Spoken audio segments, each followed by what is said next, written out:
저 멀리 지평선까지 뻗어 있는 아프리카의 광활한 땅. 우리 인간은 이 아프리카 땅에서 태어났다고 합니다.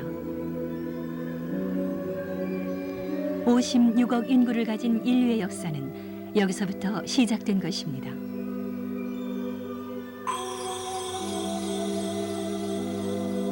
이것은 인간의 발자국 중에서 가장 오래된 것으로 약 350만 년 전의 것으로 추정됩니다. 두 다리로 서는 직립, 오직 인간만이 가지고 있는 특징입니다.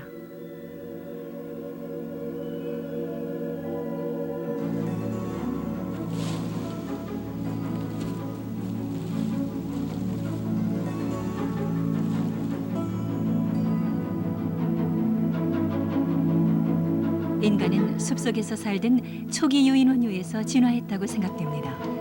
어느 순간 우리의 조상은 몸을 똑바로 세우고 두 다리로 걷기 시작했습니다.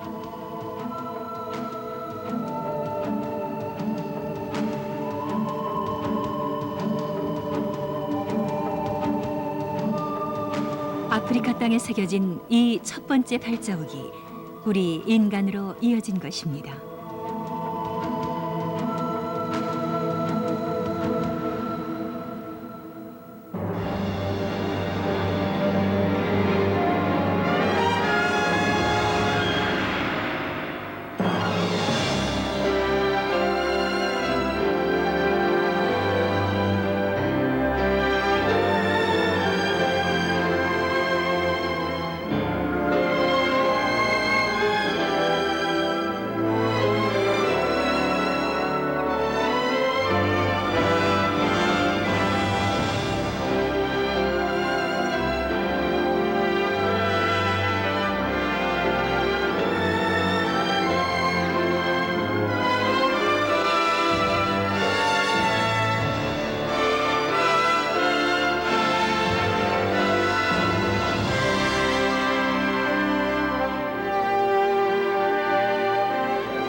호모사피엔스라고 불리는 우리 인간. 인간은 다른 동물과 무엇이 어떻게 다른 걸까요? 인간이 가지고 있는 가장 중요한 특징으로는 뛰어난 지능, 언어와 도구의 사용, 가족 구성 등을 들 수 있을 겁니다. 하지만 인간과 다른 동물 사이의 가장 큰 차이점은 인간은 직립하여 두 다리로 걷는다는 것입니다. 공룡도 두 다리로 걸었습니다. 육식 동물 중 가장 컸던 티라노사우루스도 그러했습니다. 하지만 공룡의 등뼈는 몸을 꼿꼿하게 지탱해 주지는 못했습니다. 뒷다리를 지렛대처럼 사용해 몸의 앞쪽 반과 뒤쪽 반 사이의 균형을 잡으며 자세를 유지했을 뿐입니다. 하지만 인간은 등뼈가 힘을 받으며 몸을 수직으로 똑바로 지탱해 주고 있습니다. 제가 무중력의 우주에서 지구로 돌아와 첫걸음을 떼려고 했을 때 한 발로 균형을 잡기가 힘들어 넘어질 뻔했습니다. 일상생활에서 전혀 느끼지 못하지만 사실 걷는 게 쉬운 일은 아닙니다. 우린 몸 전체의 근육을 사용해 균형을 잡고 안정감 있게 두 발을 교대로 듭니다. 이렇게 걷는 것은 인간만의 독특한 특징입니다. 인간은 아프리카에서 태어났다고 합니다. 하지만 우리가 언제 어떻게 두 발로 걷기 시작했는지는 아직도 비밀에 쌓여 있습니다. 오늘 그 비밀을 탐험해 보겠습니다.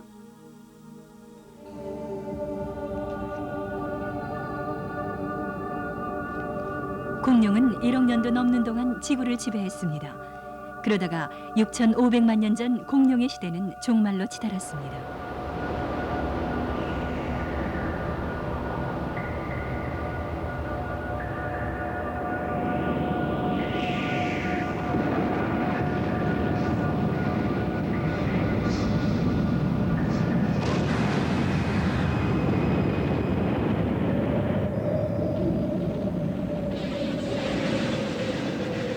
지구의 거대한 운석이 충돌하면서 지구 환경 전체에 극적인 변화가 생겼습니다.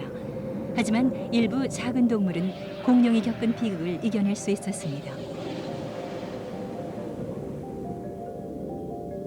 이것은 가장 오래된 영장류 중의 하나인 프루가토리우스입니다. 날카로운 발톱을 이용해 나무에 올라 열매를 따먹거나 곤충을 잡아먹었습니다. 현대 영장류는 프루가토리우스 같은 동물에서 진화했다고 추측됩니다.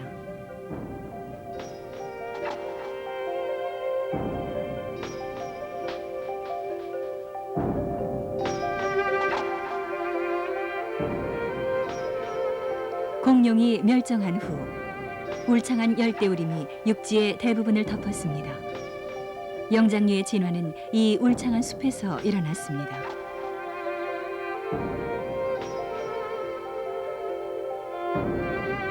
이런 숲의 나무 위에서 사는 생활은 쉬웠습니다.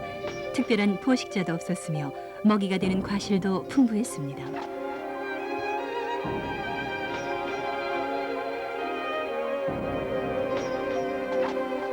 이렇게 풍요롭고 안전한 숲 덕분에 영장류 종의 숫자는 점점 늘어났습니다.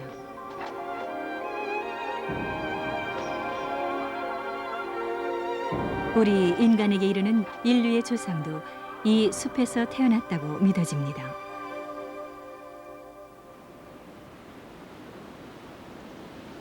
적도 아프리카 바로 아래에 있는 빅토리아 호수. 이 호수에는 루싱가라는 작은 섬이 있습니다. 여기서 인류 기원의 비밀을 풀 수 있는 중요한 열쇠가 발견됐습니다.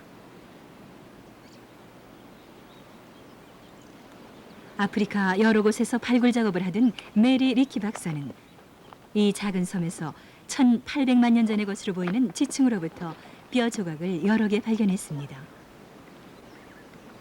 이 지층 더 아래에서는 이빨과 턱 화석 조각을 찾았습니다. 이들 조각을 조심스럽게 맞춰본 결과 이것이 유인원유의 두개골이라는 것을 알게 됐습니다. 이 화석의 주인인 유인원유는 프로콘술이라고 이름을 붙였고 이것이 결국 인간으로 이르렀다고 믿어집니다.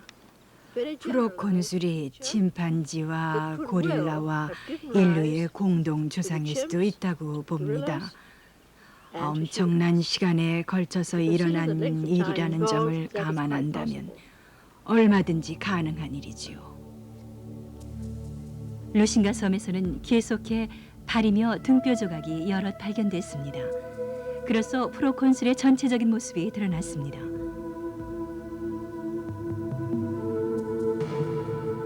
프로콘술은 네 발로 나뭇가지 위를 걸어 다녔으리라고 추측됩니다.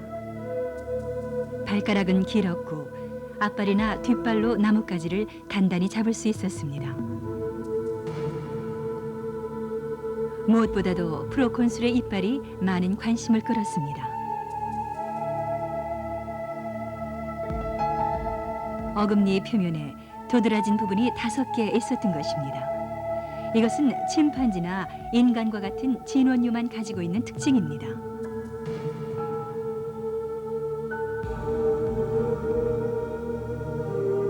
프로콘술이 꼬리가 없다는 사실은 인간과 가까운 영장류였음을 암시합니다. 프로콘술은 하루 대부분을 울창한 숲속 나무 위에서 보냈습니다. 그렇다면 프로콘술이 어떻게 인간으로 진화한 것일까요?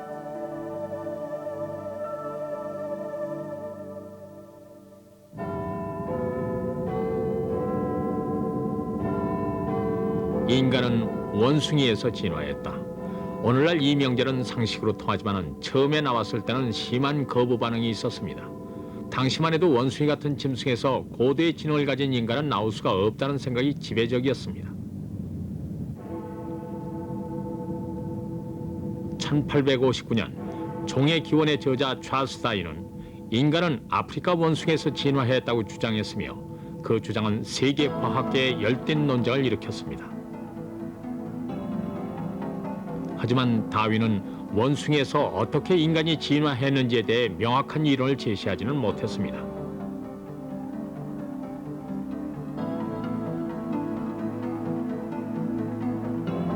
다윈의 주장대로 인간이 정말로 원숭이, 다시 말하면 초기 유인원류에서 진화했다면 이들 유인원류 그룹과 인간 사이에 어떤 동물이 있어야 맞습니다.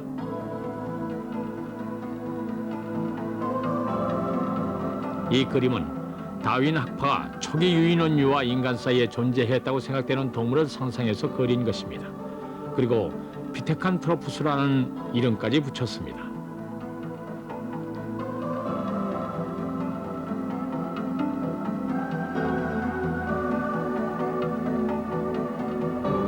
다윈의 주장을 신봉하며 원숭이와 인간 사이에 있었다는 이 동물의 화석을 찾아 헤맸던 사람도 있었습니다. 다윈이 인류 진화에 대한 학설을 발표한 지 30년 후 인류의 조상이라고 생각되는 화석이 인도네시아의 자바섬에서 발견됐습니다.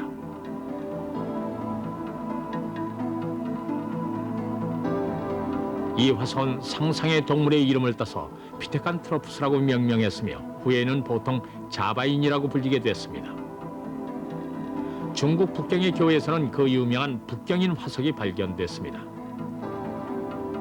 하지만 두개골과 이빨의 모양으로 판단해 보건대 자바인과 북경인은 원숭이와 인간 사이의 동물이라기보다는 현대 인간과 비슷합니다.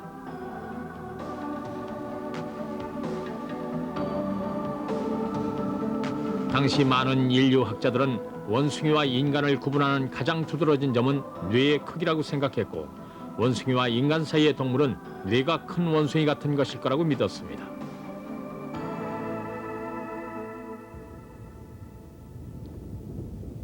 이 같은 학문적 기류 속에서 그런 가정을 뒷받침해 줄 만한 화석이 영국에서 발견됐습니다.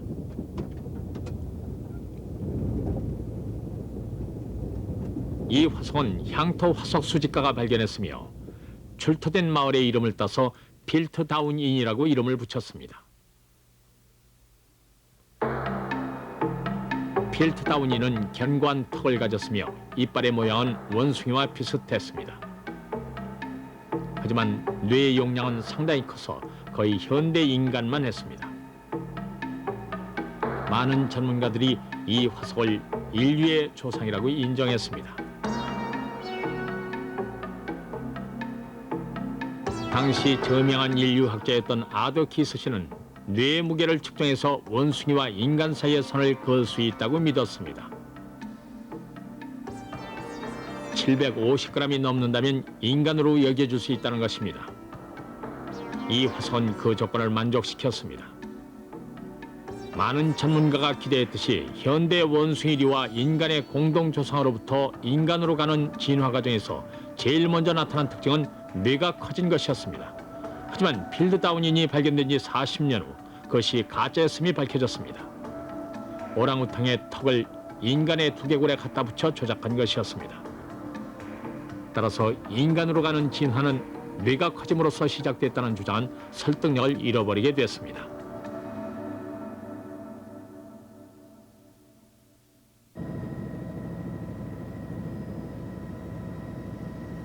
그러한 일이 있고 난 지 20년 후 현대 원숭이류와 인간의 공동 조상으로부터 인간으로 이어지는 진화의 수수께끼를 풀어줄 화석이 하나 아프리카에서 발견됐습니다.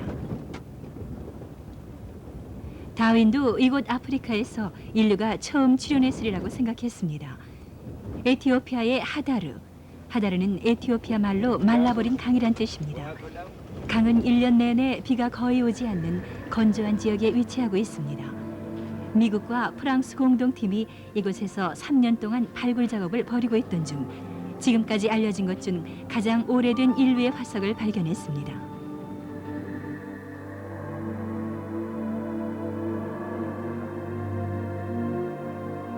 루시라는 이름이 붙은 이 화석은 400만 년 전에 등장한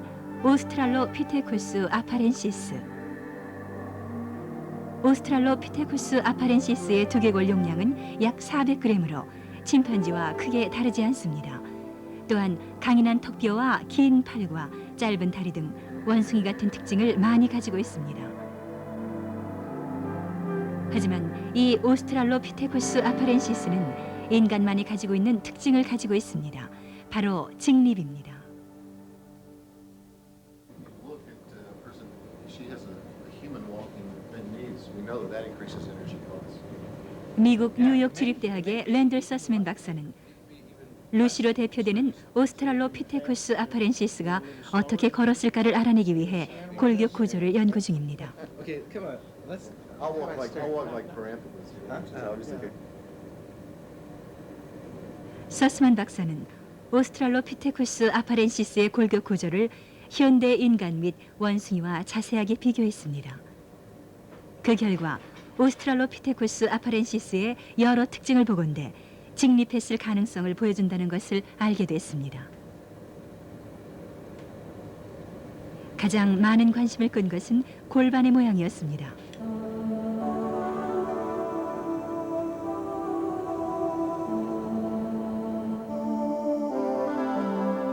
오스트랄로피테쿠스 아파렌시스의 골반은 옆으로 넓게 퍼져 있어 내장기관의 무게를 지탱할 수 있습니다. 반면 침팬지와 같은 네발 동물은 골반이 수직 방향으로 기입니다.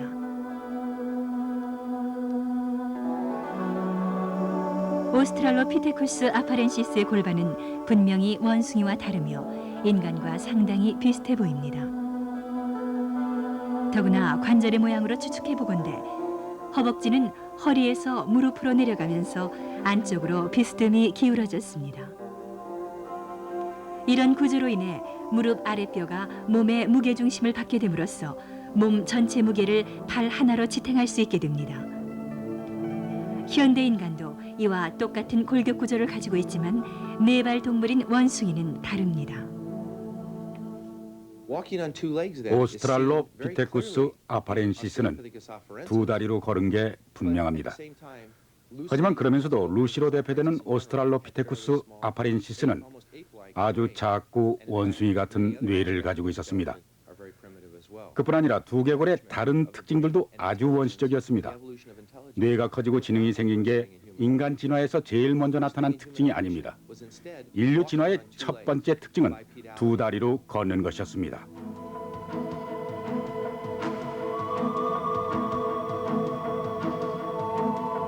오스트랄로피테쿠스 아파렌시스는 무릎과 허리가 약간 구부정했지만 두 다리로 안정감 있게 걸을 수 있었다고 서스맨 박사는 믿고 있습니다. 이 발견은 다윈 시대부터 계속되어 온 논란에 종지부를 찍었습니다. 이제 인류 진화에서 가장 먼저 등장한 특징인 직립이라는 사실은 논란의 여지가 없습니다.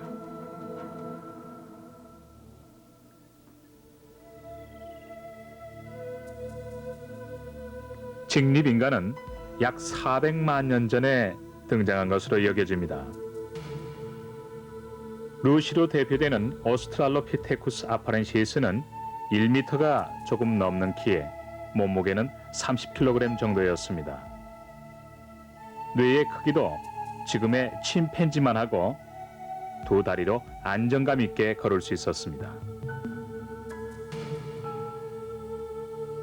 하지만 인간의 조상이라고 추정되는 프로콘술은 네 발을 이용해 나뭇가지 위를 걸어다니던 작은 동물에 불과했습니다. 프로콘술을 보면 두 발로 서서 걸을 것 같은 생각은 도저히 들지 않습니다. 프로콘술은 1800만 년 전에 출현했고 오스트랄로피테쿠스 아파렌시스는 400만 년 전에 출현하였으므로 둘 사이에는 1000만 년도 넘는 시간이 있습니다. 하지만 그 오랜 시간 동안 인류 진화에 대해 단서가 될 만한 화석은 아무것도 나온 게 없습니다. 이런 시간의 공백은 잃어버린 고리로 불리며 수수께끼로 남아 있습니다. 이 시간 동안 어떤 일이 일어났을까요? 이 수수께끼를 푸는 열쇠는 인류 조상이 살았던 숲에서 찾을 수 있습니다.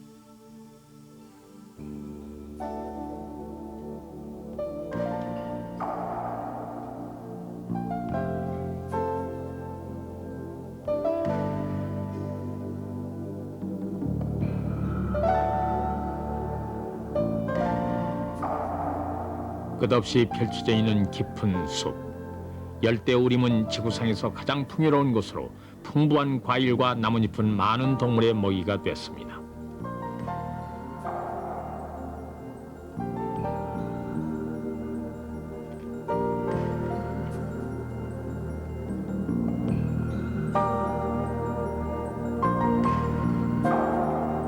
1800만 년 전의 프로콘술은 1년 내내 과실이 풍부한 아프리카 숲의 나무 위에서 살았던 게 분명합니다.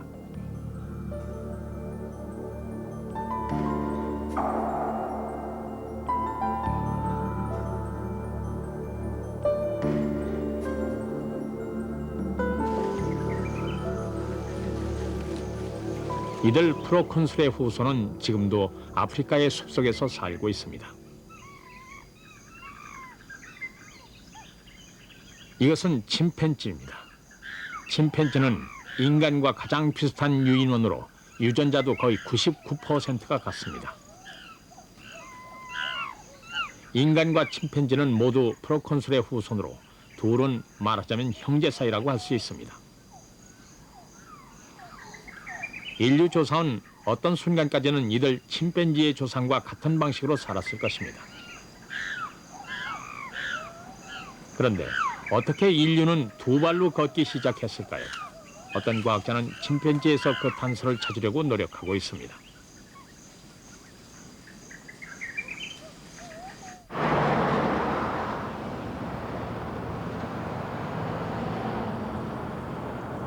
뉴욕 주립대학 연구팀은 침팬지가 움직일 때 어떤 근육이 사용되는지를 집중적으로 연구하고 있습니다. 먼저 침팬지가 두 다리로 걸을 때 어떤 근육을 사용하는지를 알아봅니다.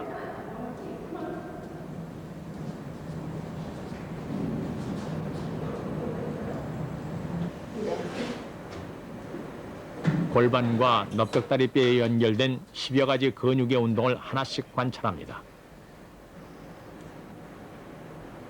그 결과 두 다리로 걸을 때는 허리에 있는 중둔근이라는 근육이 사용된다는 것을 알았습니다.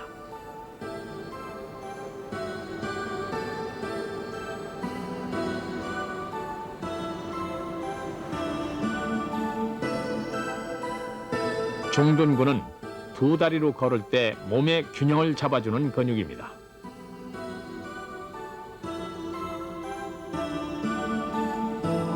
다리 중 하나를 들면 골반은 등 다리 쪽으로 기울어지기 시작하고 반대쪽의 중둔근은 기운 골반을 당겨 균형을 잡아줍니다. 그렇게 하여 우리가 걸을 때 몸이 좌우로 많이 흔들리는 것을 막아줍니다.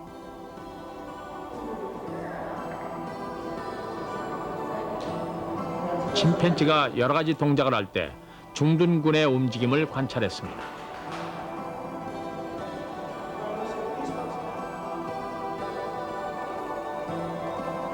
침팬지가 보통 네 다리로 걸을 때는 중둔근은 거의 사용되지 않습니다.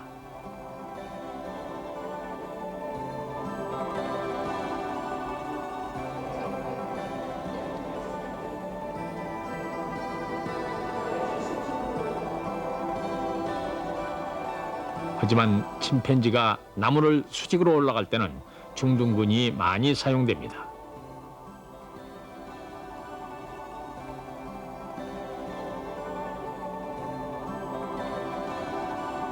이 근육은 몸의 균형을 잡아주어 인간이 두 다리로 걷는 데 꼭 필요한 근육입니다.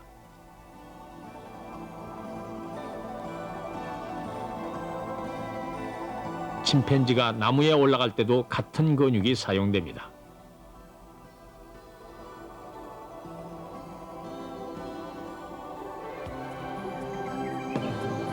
수직으로 나무를 탈 때 침팬지는 앞다리로 나무 몸통에 매달리고 뒷다리로 몸을 밀어 올립니다. 나무 타기 동작과 인간의 직립 사이에는 다리와 허리 등 근육 움직임에서 공통적인 요소가 많이 발견됩니다. 나무를 타는 동작은 두 다리로 걷기 위한 연습으로 생각됩니다.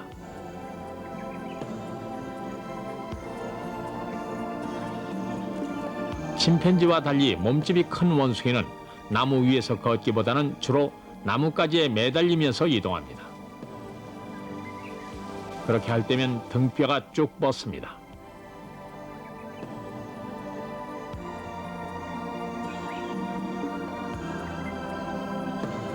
이것도 똑바로 서기 위한 연습으로 볼 수 있습니다.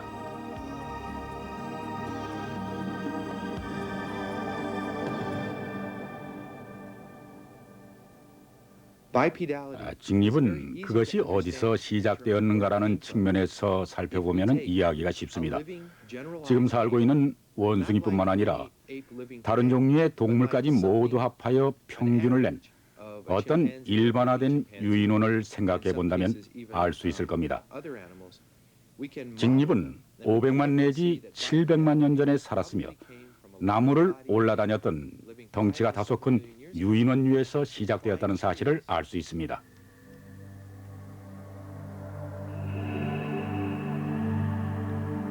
프로콘술은 네 다리로 나무 위를 걸어 다녔습니다.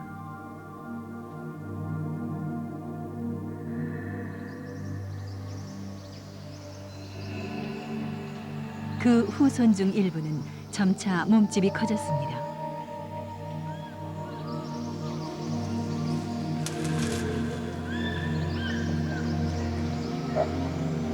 풍요로운 숲은 몸집이 큰 유인원을 길러냈습니다.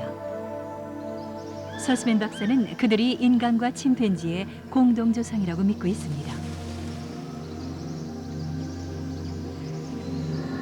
프로콘술은 몸이 무거워지자 나뭇가지에서 가지로 뛰어다니지 않고 땅으로 내려와 다른 나무로 걸어가 다시 나무를 타고 올라가 가지에 매달렸습니다. 그들은 자신도 모르는 채 그러한 행동을 통해 두 다리로 걷는 연습을 하고 있었던 것입니다. 서스맨 박사는 이때까지는 인간과 침팬지의 진화의 길이 같았다고 보고 있습니다. 하지만 인간과 침팬지는 그 다음부터 전혀 다른 진화의 길을 따라가기 시작했습니다.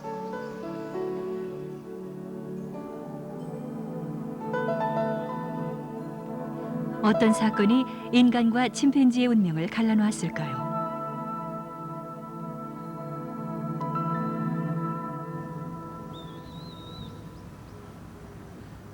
몇몇 사람들은 서스맨 박사와는 전혀 다른 접근 방법을 통해 이 수수께끼를 풀려고 하고 있습니다.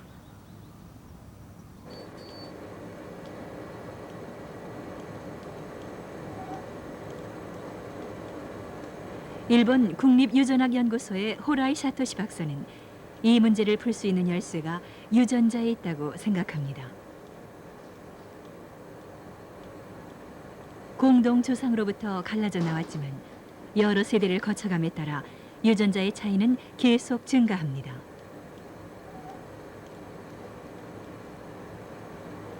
이 같은 유전자의 차이를 조사함으로써 인간과 침팬지가 두 갈래로 갈라진 시기를 알아낼 수 있습니다.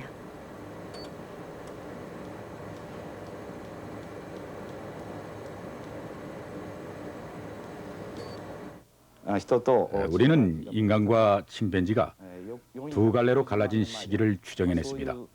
그 시기는 약 490만 년 전쯤입니다. 이 계산은 유전자 전체 염기 서열에 근거한 것이므로 오차는 약 20만 년에 불과합니다. 그러므로 인간과 침팬지가 갈라져 나온 것은 약 500만 년 전이라고 말하면 무리가 없을 것입니다.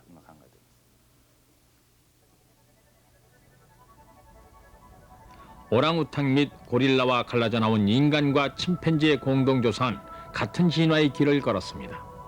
그러다가 다시 인간과 침팬지가 갈라진 것은 약 500만 년 전입니다.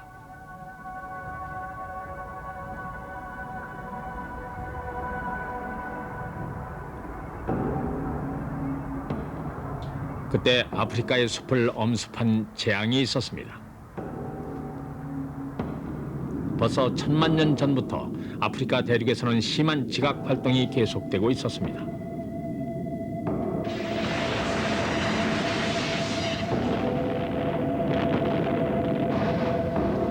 곳곳에서 화산 폭발이 이어졌고 대륙 동쪽에 닿은 1000m 이상 솟아올랐습니다.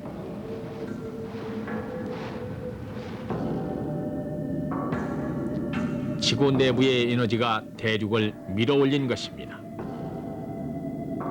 엄청나게 뜨거운 덩어리가 맨틀에서부터 지구 표면으로 솟구쳤습니다. 이런 일이 아프리카 대륙 바로 밑에서 일어나고 있었습니다.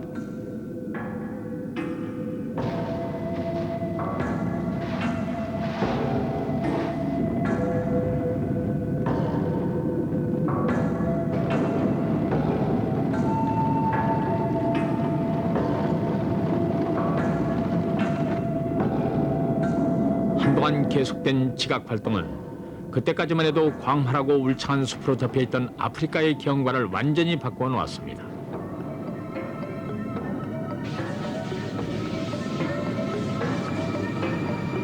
500만 년 전쯤에는 가파른 산맥이 형성되면서 아프리카 대륙 전체를 북쪽에서 남쪽으로 관통했습니다.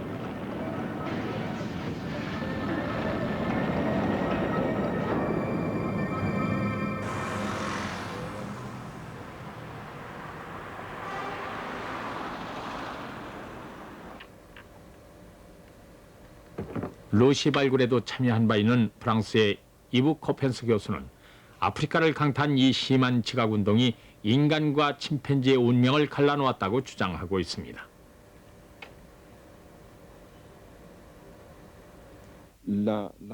인간과 침팬지의 공동 조상은 아프리카의 숲에 살고 있었습니다. 그러나 남북으로 높은 산맥이 생기면서 동쪽과 서쪽은 서로 왕래가 불가능해졌습니다. 800만 년 전 혹은 1000만 년 전에는 인간과 침팬지는 같은 조상을 가지고 있었지만 왕래가 불가능해지면서 서로 다른 종으로 진화해 나갔던 것입니다. 아프리카 북부에서 남부로 이어지며 거대한 산맥이 높이 서 있습니다. 이 산맥이 인간과 침팬지의 공동조상을 갈라놓았을 뿐만 아니라 산맥 동쪽의 환경을 계속 바꾸어 갔습니다.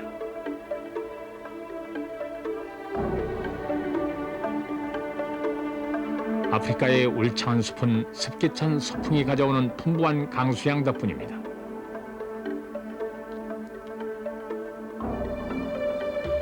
하지만 높은 산맥이 서풍을 막았기 때문에 산맥 동쪽에는 강수량이 감소됐다고 코펜스 박사는 믿고 있습니다.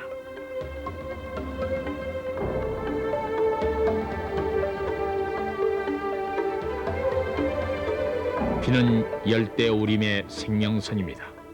비가 졸면서 숲은 사라지고 초원이 생겼습니다.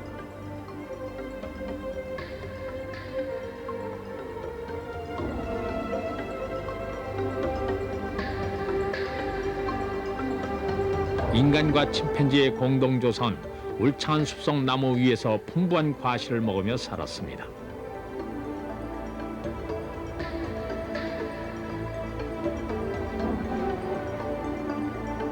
하지만 산맥 동쪽의 생활은 예전과 달라졌습니다. 코펜스 박사는 숲이 초원으로 바뀜에 따라 새로운 변화를 가져왔고 그것이 인간 진화로 이어졌다고 믿고 있습니다.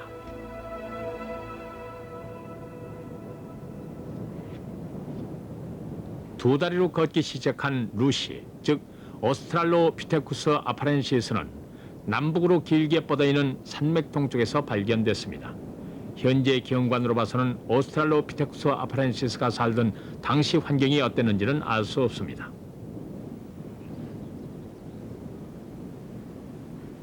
루시가 발견된 지층의 바위는 당시 식물의 꽃가루를 포함하고 있었습니다.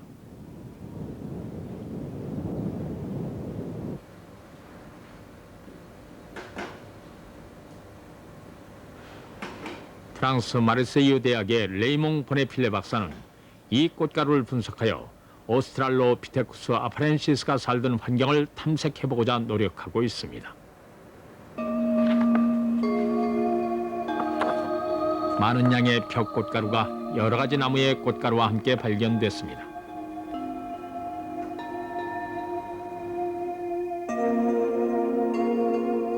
벼는 깊은 숲에서는 거의 자라지 않으며 주로 탁 트인 곳에서 자랍니다.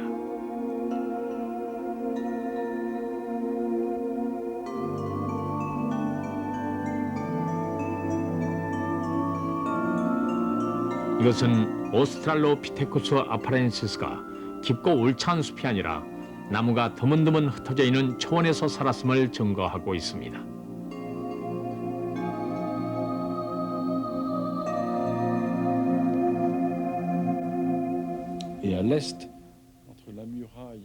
동쪽에서는 산맥과 인도양 사이의 숲이 조금씩 사라지기 시작하여 마침내는 완전히 초원지대가 되고 말았습니다. 처음에는 그래도 숲이 조금 있어 숲속에서 걸어다니며 나무도 탈 수 있었습니다. 하지만 건조한 기후가 계속되면서 점차로 숲은 완전히 사라지고 말았습니다.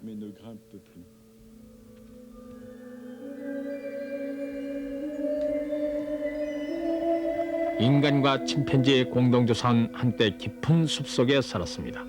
그런데 산맥이 생기면서 그 숲을 갈라놓았고 동쪽에서는 자비의 땅 숲이 점차 사라져갔습니다.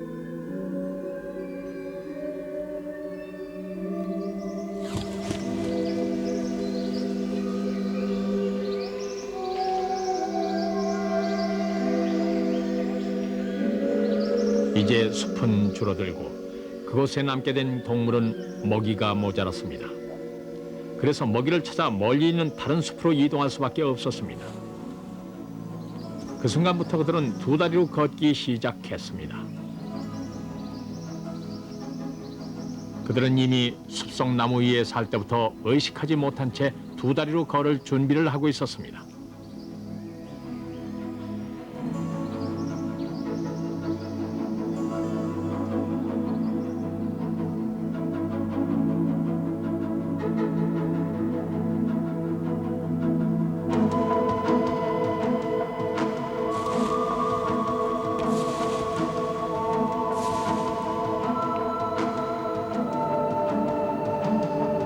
그들은 숲을 떠나 초원으로 향했습니다.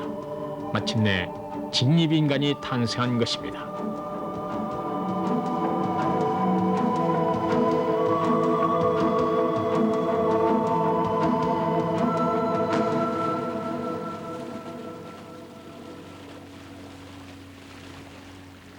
탄자니아의 탕가니카 호수변에 있는 마할리. 이곳은 산맥 서쪽으로 아직도 울창한 숲이 남아 있습니다. 이곳에 살던 인간과 침팬지의 공동 조상은 침팬지가 되었습니다.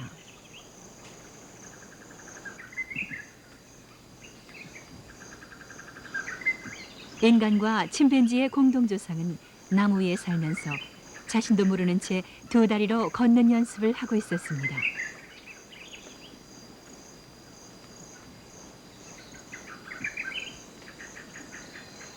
하지만 산맥 서쪽에는 환경 변화가 일어나지 않았으므로 두 다리로 걸을 필요가 없었습니다. 코펜스 박사는 나무 위에 남아 진화를 계속한 것이 현대 침팬지라고 생각합니다.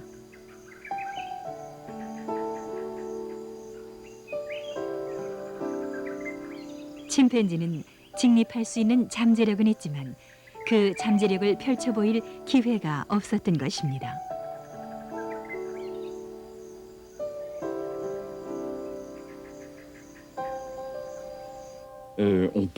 지금까지 연구된 바로는 만일 적도 아프리카의 숲이 그대로 남아 있었다면 우리는 아직도 숲속에서 나무를 민첩하게 기어오르며 살고 있을 것입니다. 인간은 태어나지 않았을 것입니다.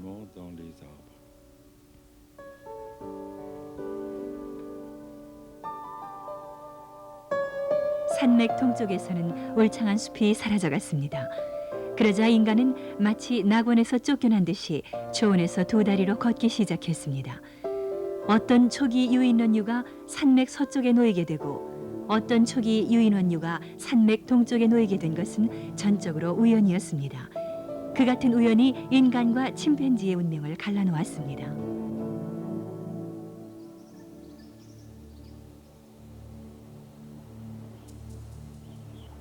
인간의 조상에게 있어 숲은 풍부한 식량원이었으며 포식자가 없는 낙원이었습니다. 하지만 낙원을 빼앗겼기 때문에 그들은 인간으로 진화했습니다. 하지만 숲은 두 다리로 걷는 것을 연습시켜준 훈련소였습니다. 이제 걸을 준비가 되었을 때 자연 재앙이 일어나면서 그들한테서 숲을 빼앗아가 버렸습니다.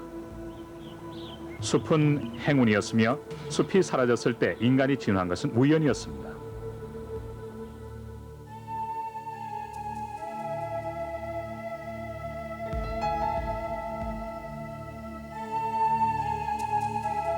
인간은 두 다리로 걷기 시작했을 때도 유인원류의 특징을 많이 가지고 있었습니다. 하지만 인간이 두 다리로 걷기 시작했다는 사실은 인간만이 갖는 특징을 획득하기 시작했음을 의미합니다.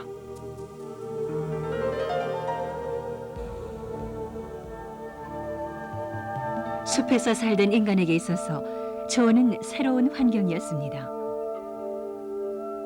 오스트랄로피테쿠스 아파렌시스가 출현한 이후 인간은 초원 생활에 점차 적응해 갔습니다.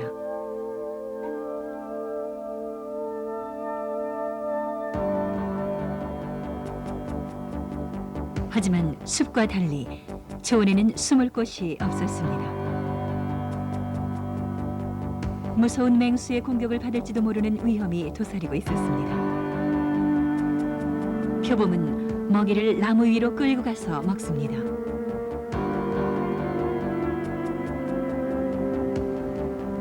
남아프리카에서는 표범의 먹이가 된 동물의 뼈가 흔히 발견됩니다.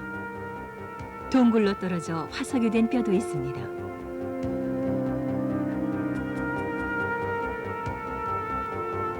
사슴과 토끼 같은 동물의 화석이 동굴에서 많이 발견되었습니다. 이 동굴에서 오스트랄로피테쿠스 아파렌시스보다 200만 년 뒤에 출현한 파란트로푸스 로부스투스의 화석이 발견됐습니다. 머리 뒤에는 2개의 커다란 구멍이 있습니다.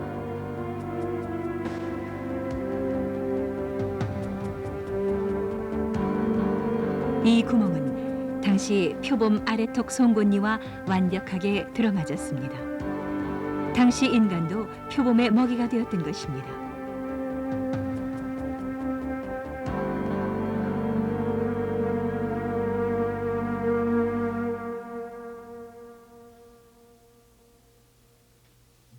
파란트로푸스 로부스투스의 뇌무게는 약 500g으로 추정되며 오스트랄로피테쿠스 아파렌시스와 크게 다르지 않습니다.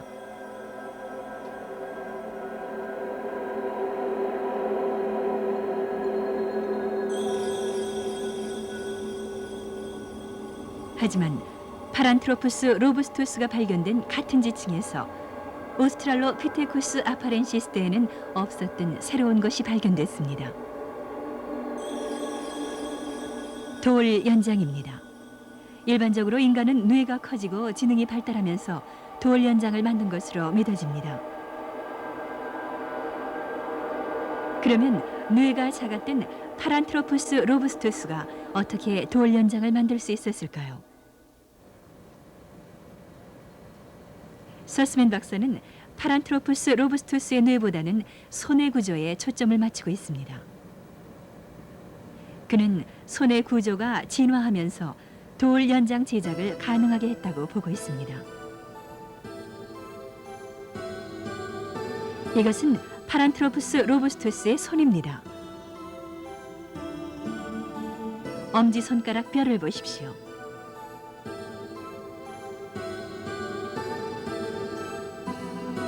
전반적으로 두껍고 현대 인간의 엄지손가락과 상당히 비슷합니다.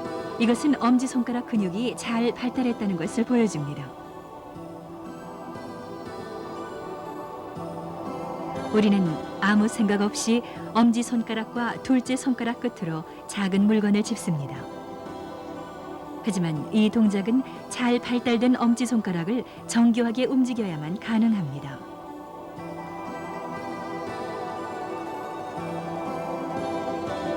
오스트랄로피테쿠스 아파렌시스는 돌 연장을 만들지 못한 걸로 알려져 있습니다. 그들 손은 어땠을까요? 전반적으로 가늘었고 인간보다는 침팬지 손과 닮았습니다.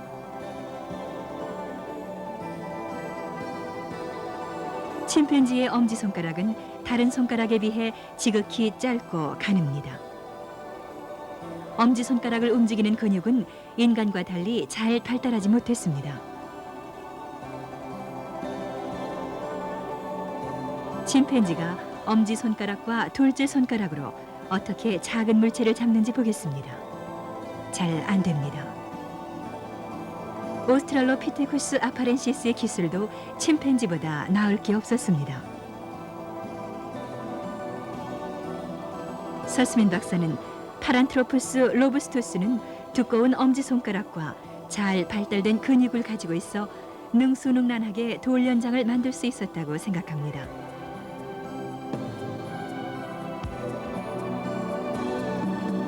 오스트랄로피테쿠스 아파렌시스 시대 이후로 인간은 나무 위 생활을 포기하고 초원에서 두 다리로 걷기 시작했습니다. 그러자 나뭇가지 위에서 걷거나 매달리는데 앞다리를 사용할 필요가 없어졌으므로 앞다리는 손으로 진화해 물건을 나르고 집을 수 있게 되었습니다.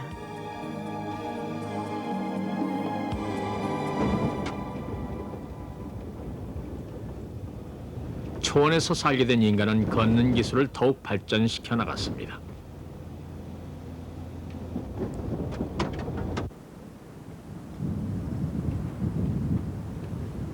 제주 있는 손을 가진 파란트로푸스 로부스투스가 나타난 지 약 100만 년 후 인류 진화의 길에서 훨씬 더 내려온 화석이 케냐 북부에 있는 호수에서 발견됐습니다.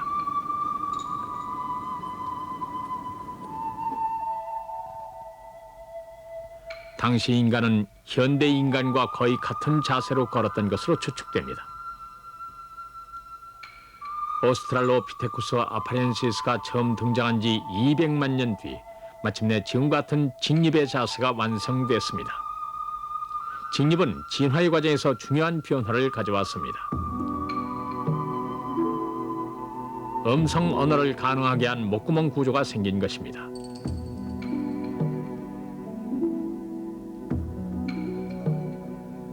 오스트랄로피테쿠스 아파렌시스는 몸을 약간 꾸부정하게 걸었으므로 목청이 울려 소리가 나오는 목구멍이 좁았습니다. 이런 목구멍으로는 여러 가지 소리를 낼 수가 없었으므로 언어를 가질 수가 없었습니다.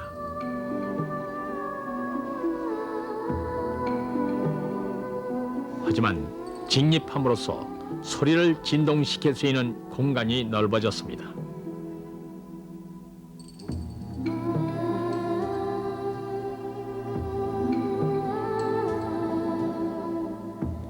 목구멍이 언어를 말할 수 있는 구조로 된 것입니다.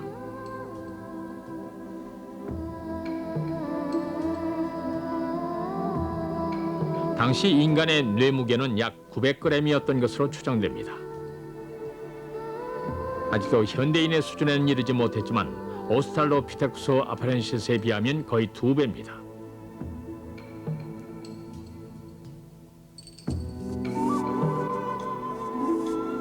우리와 같은 현대인은 그보다 100만 년 뒤에 출현했습니다.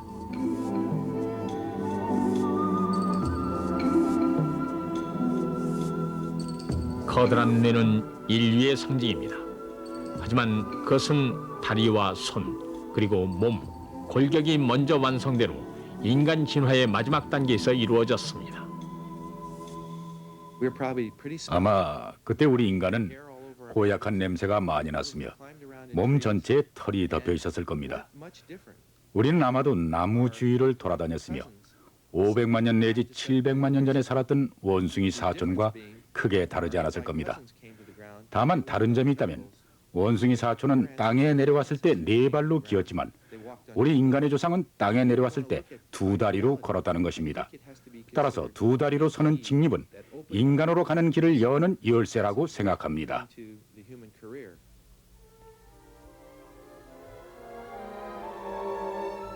두 다리로 걸음으로써 인간은 큰 뇌를 가지게 됐습니다. 그리고 더 이상 포식자에게 수동적으로 겁을 먹고 있을 필요가 없었습니다. 프랑스 정부 솔루트레에서 발견된 화석은 2만 년 전 인간의 생활상을 일별할 수 있게 해줍니다. 이 절벽 아래 포도밭에서는 야생말 10,000마리에 해당하는 뼈가 발견됐습니다. 이것은 당시 인간이 잡아먹고 난 잔해입니다. 인간은 말대를 이 절벽 밑으로 몰고 와 창으로 찔러 죽인 것으로 추정됩니다.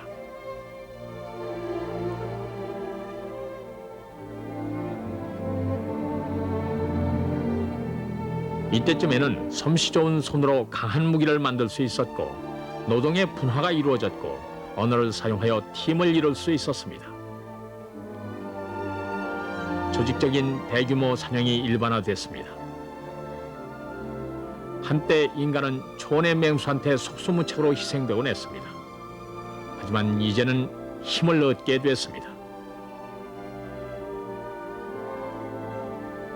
오스트랄로피테쿠스 아파렌시스의 뇌는 크기가 침팬지와 비슷했습니다. 하지만 뇌가 커져도 그 무게를 감당할 신체 구조가 이미 완성되어 있었습니다.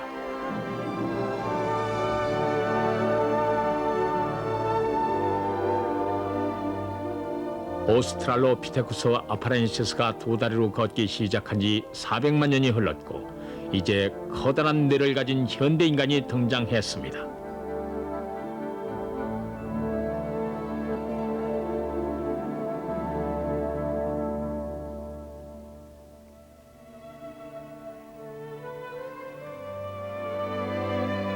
인류의 기원에 대해서는 아직도 밝혀지지 않는 부분이 많습니다. 하지만 한 가지는 분명합니다. 여러 가지 연장을 사용하고 고도의 지능과 언어 능력을 지닌 인간이 태어난 것은 직립하고 나서라는 겁니다. 아프리카에서 태어난 인간은 두 발로 걸어 전 세계로 퍼져나갔으며 지금처럼 다른 동물을 완전히 압도하는 번영을 이루게 되었습니다. 그 모든 것의 시작은 인류 조상이 풍요로운 숲에서 나가 초원으로 첫 발을 내디딘 것이었습니다.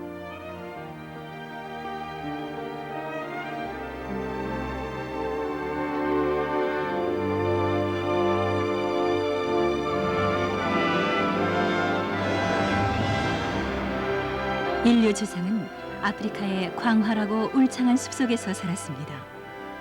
숲은 풍요롭고 안전한 곳이었습니다. 하지만 지구 내부의 에너지가 폭발하면서 가져온 환경 변화로 인해 인류 조상은 이 낙원을 떠날 수밖에 없었습니다.